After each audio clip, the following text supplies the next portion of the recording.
The reason Joe Burrow gets hit so much in Cincinnati is simple. It's because his Christmas gifts to his offensive line suck. It's his fault. It's not just this year. It's a pattern. Your line will block better when you give them better gifts. This is not conjecture. This is science. Come on, weren't you ever a kid? Of course you were a kid. I remember you from Home Alone.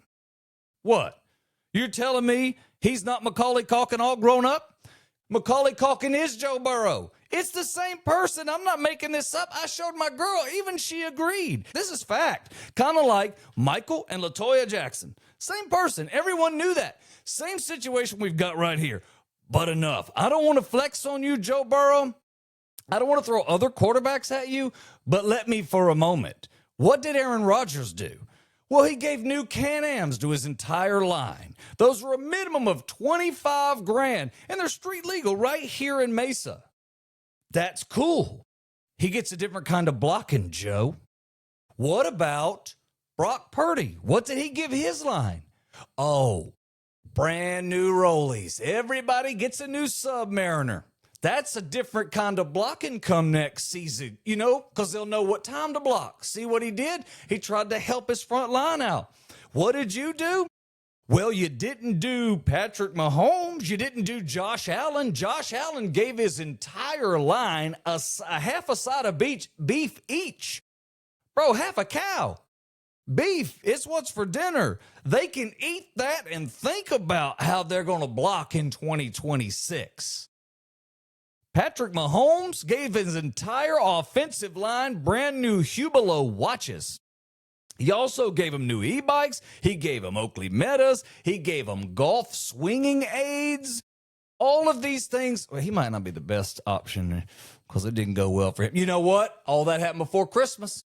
26, though. Mahomes blocking's going to be on a whole nother level thanks to them gifts. What did you do, Joe? Joe, you gave your entire front line fossilized bones. Nothing says block harder like mammoth tusks. Bro, what are you thinking? Like, that didn't make any sense at all. They say it's because he's so much smarter than the rest of us. I don't know, maybe it is. Last year he got into these samurai swords and this sort of weaponry thing. And he gave his entire front line samurai swords from the prehistoric era or some such nonsense. And you know how I know?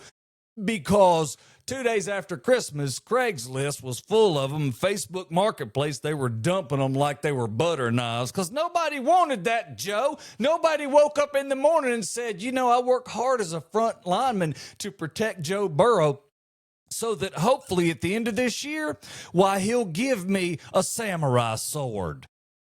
Because all my friends want to see my NFL legendary quarterback's gifts, and I have to tell them that he gave me a samurai sword?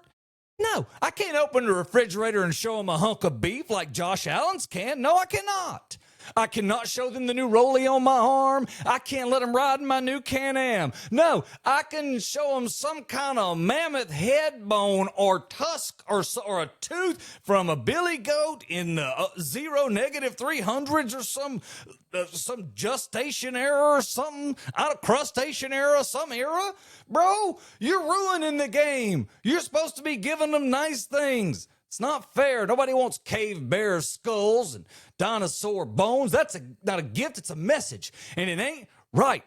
Joe Burrow is telling his front line, y'all suck. No wonder I'm hurt every year and I have to walk all bent up and half rolled over because you can't block. You guys are dinosaur bones. You should be extinct like VCRs. Like laser discs, like radio and television. Extinct. You're fossils, like Joe Buck and Troy Aikman. You guys are so bad at blocking, I look like this.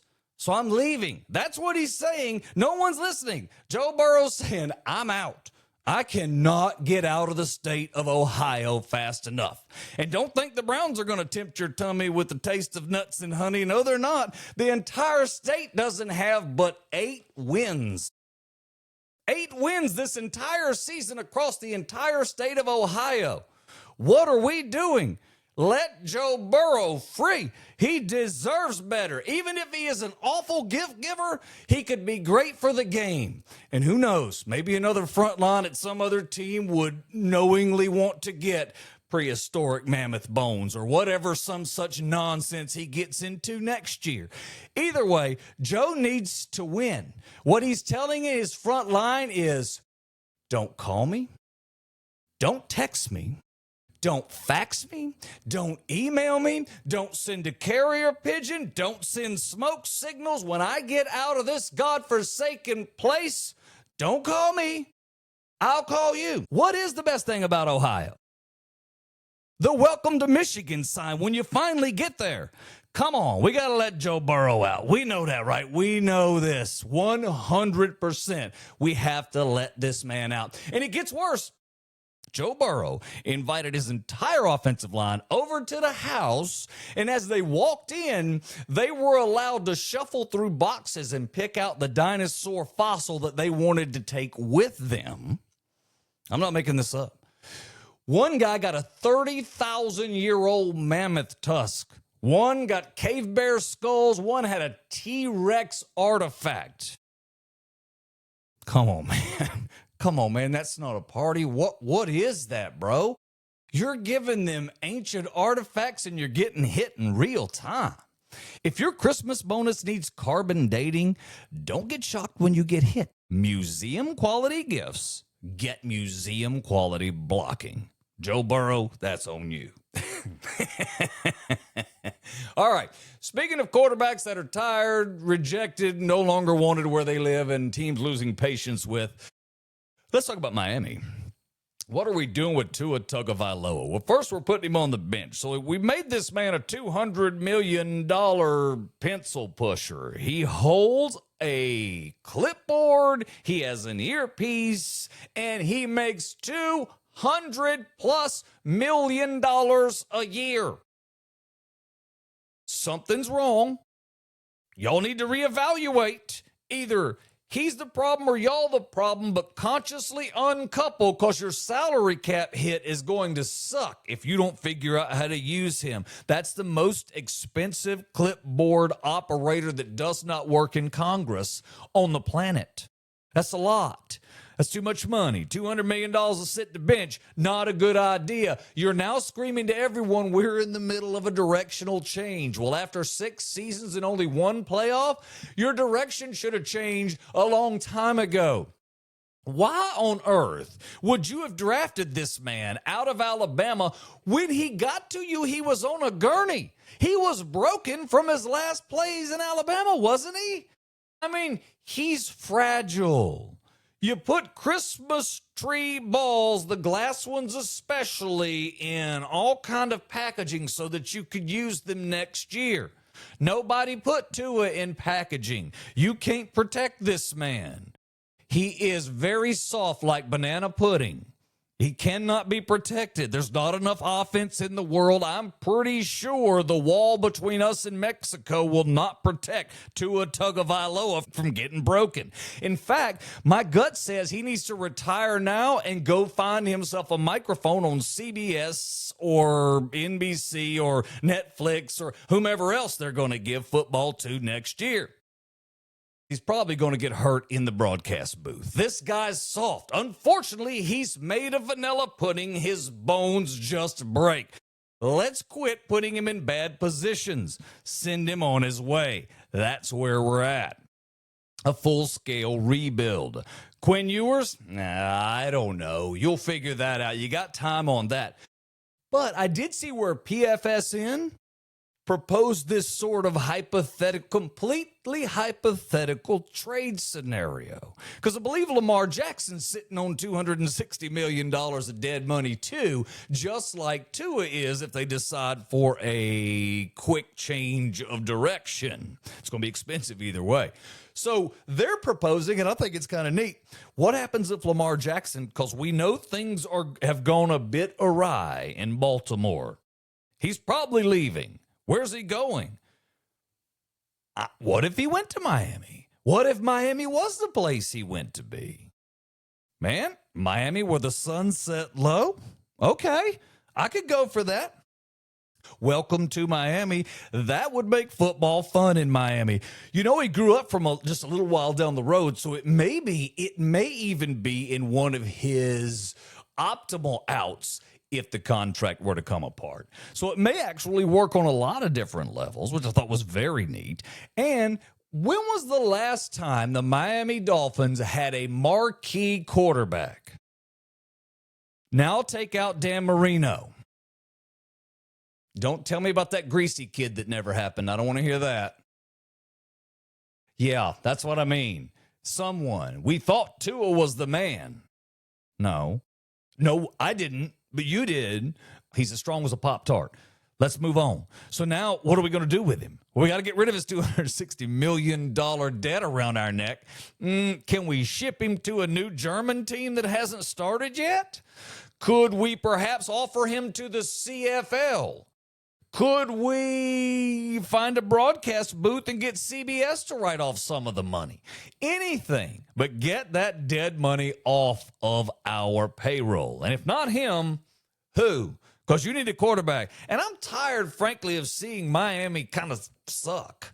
I want them to win. I want them to win a lot. I like Miami. It's a great city. I like Miami. I like to see Tampa Bay win, too. I even enjoy watching Jacksonville win. And it's probably because of the jealousy I have for their quarterback and his long flowing locks, even when he played at Clemson. That's pretty hair. Mine always looked sort of trailer trashy, very much like Joe Dirt. My mullet wasn't even pretty, and that's a shame when a man has a mullet and it's not nice. It ought to be thick and fluffy. It was not. This is how it ends when your mullet doesn't look right. Write that down for whatever it's worth. I think it'd be interesting to see where Lamar Jackson goes. And here's the Joe Burrow conversation. Where does Joe go?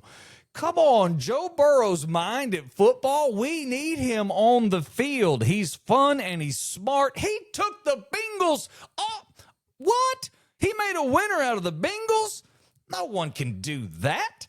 That's ridiculous. Hogwash, I say. No, I seen him do it. He can do anything. Find this man a team. He needs one.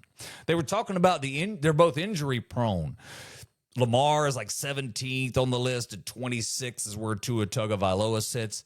But wouldn't you rather have your money in Lamar? If you're a Miami fan, wouldn't you feel so much better in the morning waking up and going, our quarterback's Lamar Jackson? I'd feel better about that. If I were a fan of Miami, I'd be pumped. Maybe Quinn is the guy, but maybe he needs a minute or two to grow into the role. I don't know.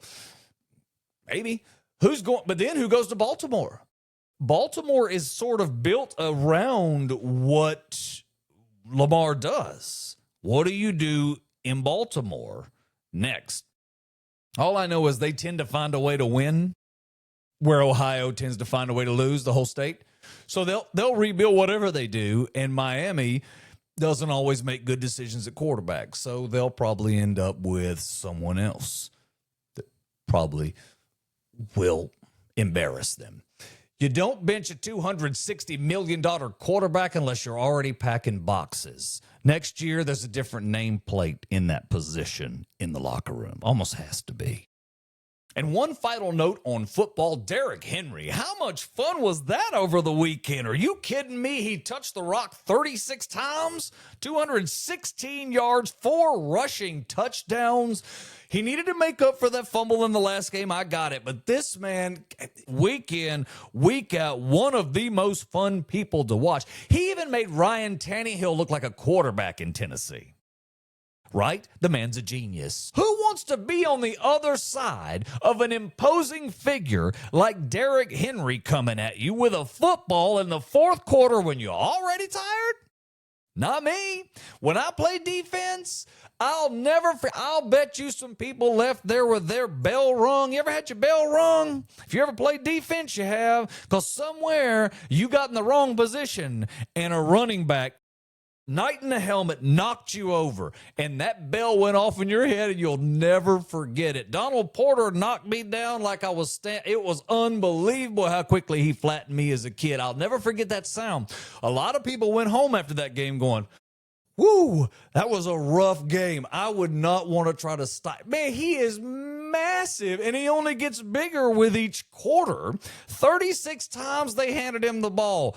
They were like, come on, I dare you to stop this man. Now, I was looking at some of the overall totals, and they kept talking about it during the game because, frankly, that was the only game in town. I was watching the Derrick Henry show. But they were talking about where he was on the greatest of all time list. But he is now tucked inside that top 10. He passed Tony Dorsett in this last game. That's massive. I'm a Dallas Cowboys fan. I'm a Tony Dorsett fan. But if you watched football in that era, you know that Tony was fun to watch, even if you didn't like the team, like Franco Harris. Fun to watch when they get the football in their hands. When I start thinking of that, I'm like, he's chasing Eric Dickerson. He's chasing Jerome Bettis.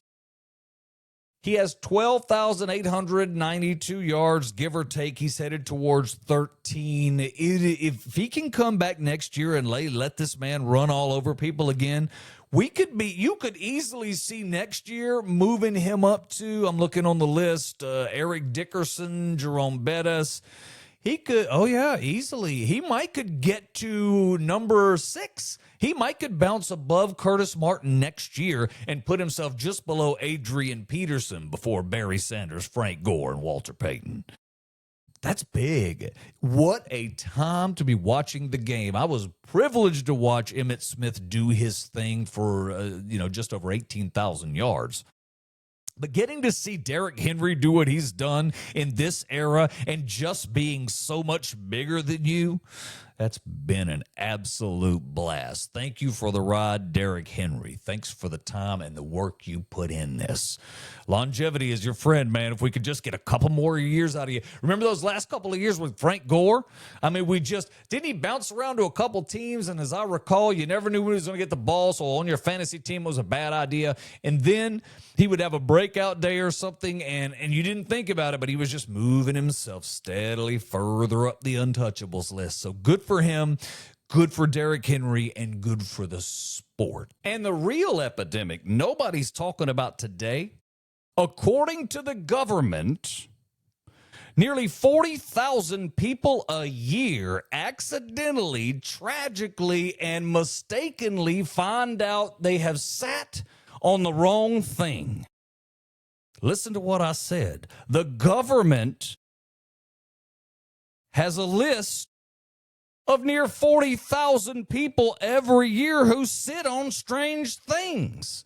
Who in the government works on that project? Who goes home each night and their wife goes, "What'd you do today that wasn't top secret?" "Well, I was on the committee that counts what people accidentally sat on according to doctors. We're keeping a number list so we can be sure that it's not a defense problem."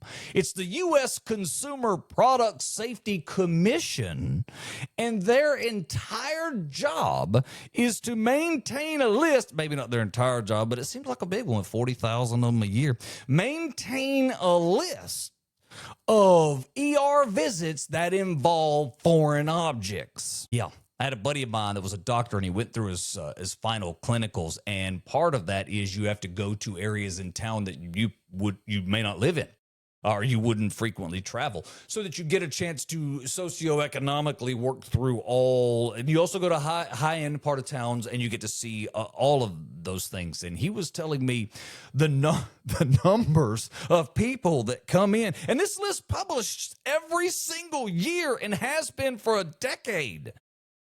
Every year, the stuff that we accidentally sit on grows more and more weird. He was telling me when he was doing those clinicals, he was removing things that made no sense from people. And I'm not sure I understand a lot of it. The ER doctors, these are things that phrases like "I just fell on this" are being used. They're finding, this is this year's list, the weirdest things from it. I took out the basics. They found screws and nails people accidentally sat on. Yeah. I want you to think about that for a second on your own time, not on mine. I don't want to know what you're thinking because I don't need that in here. I'm just saying I don't know what would cause me to sit on screws and nails and why I would have to have them remove some orifice in my body. I got to think that through a little bit. A baseball. The reason given was, I wanted to see what it felt like. Well, now you know. Home run, stupid. Uncooked pasta. That's right. Went to the doctor, looked someone in the face and said, bruh, I accidentally sat on this uncooked pasta. The whole box. It's not in the box. Where'd the box go? Accidentally fell off the pasta. No, it was an accident. Sure. What about the egg? An egg ended up in this same place, accidentally sat on. You'd think the shell would break. You'd think that just when you sit on, an egg, it would break. That would stand to reason to me. It's not a ton of feathers. It's an egg. But no, apparently they don't break. I didn't know that. Dog chew toys, apparently that's common. What? How you sit on your dog's chew toy? Maybe you should check on the couch. Move stuff below. Check your hand. Maybe put that behind you before you sit down. You want to be careful because the last thing you need to do is be walking and because you know how to whistle on you. You don't want that. It's going to sound weird. And it's not even in juxtaposition wise. It's off. It ain't right. Dryer sheets, sandals. How do you sit on a sandal? Why does it not? It should flip or flop. It should do one of the two, but it should not become a thing they have to remove because you accidentally sat on it. And maybe that's a defective sandal. That might be a lawsuit for you. I understand when you accidentally sit on a sandal, why you deserve a lawsuit. Doorknob? How'd you do that? How tall are you, friend? 6'12", 7'19". How did you accidentally sit on a doorknob? I don't understand you, sir. Were you taking the doorknob off working on the molding? Maybe you're a crown molding specialist and you wanted to make sure that it was period appropriate accoutrement you used to secure the door and make sure that it was the right age. No, I can't make this work in my head. How you sit on a doorknob, bro? That don't make no sense. Glasses, pliers. How you sit on pliers? Come on, man. You ain't that kind of mechanic. You ain't Mr. Goodwrench. A battery-powered light. What were you looking for? Your car keys? Huh? What? Why do you need a battery-powered light in your...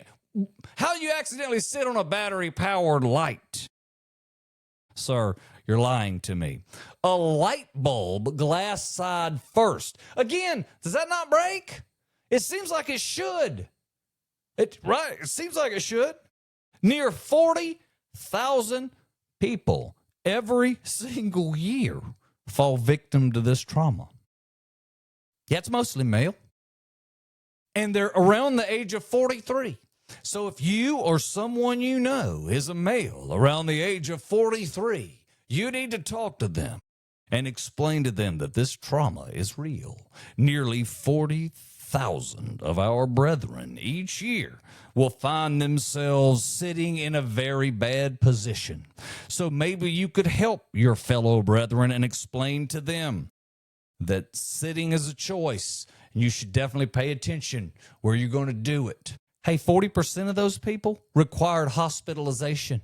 That means other people are going to come see you. You're going to miss time off of work. What are you going to tell them happened? You got to tell them how you were attacked and you took a knife to the rib cage and all of your ribs are now broken and you're going to have to miss work for 6 to 12 months. You're going to have to make up something because if it gets in the paper, you now have got a real story you're going to have to undo, and that's no good at all.